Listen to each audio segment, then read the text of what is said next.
रहमतुल्लाहि व बरकातुहू। लेकिन सलाम का मतलब क्या होता है? जब किसी से मिले या बात करे तो सलाम किया करे। तुम पर सलामती हो, अल्लाह ताला की रहमतें हो और उसकी बरकतें।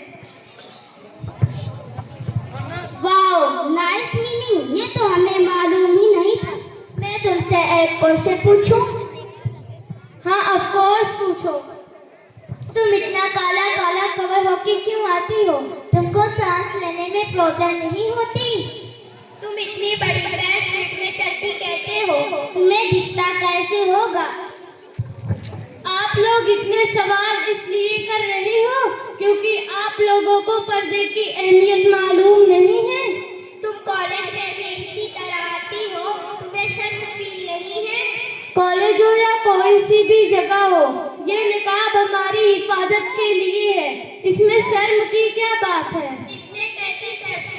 जब बेपर्दा औरत घर से बाहर निकलती है तो शैतान किसी दूसरे का दिल उसकी तरफ माइल करता है, लेकिन जब आप पर्दे के साथ घर से बाहर निकलते हैं तो यही निकाब, यही पर्दा उस शैतान के जहरीले तीर से हमारी हिफाजत करता है। अल्लाह ताला ने कुरान में फरमाया, जिसका मतलब ये है तुम अपने घरों में करार के साथ रहो और जमाना जाहिलियत की औरतों की तरह अपनी नुमाइश ना कराओ। तो क्या हुआ? हम भी तो मुसलमान हैं, हम भी तो इसी तरह आते हैं, तुम भी इसी तरह आया करो।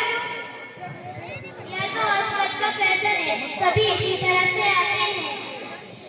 हम में और सब में फर्क नहीं है। हम मुसलमान कौम की औरतें हैं और औरतों का मतलब ही यही है, छुपाए जाने वाली चीजें। मैं आप लोगों को समझाने के लिए एक मिसाल देती हूँ। जैसे मेरे एक हाथ में पैक हुई टॉफी है, मैं इसे फेंक रही हूँ, और मेरे दूसरे हाथ में एक खुली हुई टॉफी है, मैं इसे भी फेंक रही हूँ। अब आप बताओ कि आपको कौन सी टॉफी पसंद आई? आपने इसी को क्यों मुंतखब समझा? क्योंकि ये पैक है। इसी तरह बेपर्दा औरत की मिसाल इसी पैक हुई टॉफी की तरह है, जिसमें कोई गंदगी और नापाकी नहीं होती, और बेपर्दा औरत की मिसाल इसी खुली हुई टॉफी की तरह है, जिसमें हर तरह की गंदगी और नापाकी होती है। इसकी कोई इज्जत नहीं करता, इसे नजरअंदाज कर दिया जाता है। वाओ, जबरदस्त एग्जांपल दिया है। क्या इस्लाम में सारी पाबंदी औरतों के लिए है या मर्दों पर कोई पाबंदी नहीं है? नहीं, ऐसा बिल्कुल नहीं है।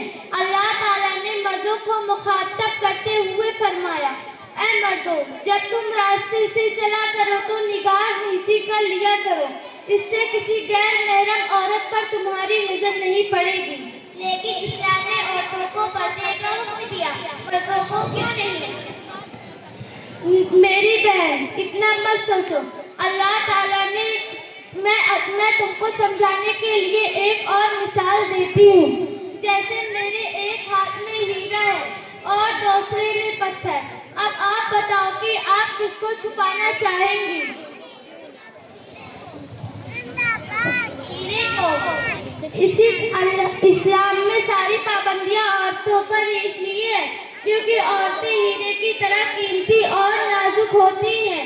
मैं इसी के साथ आप लोगों से एक दरख्वास्त करती हूँ कि आप लोग अपनी फोटो सोशल मीडिया पे ना डालें, ये भी एक किस्म की बेपर्दगी है।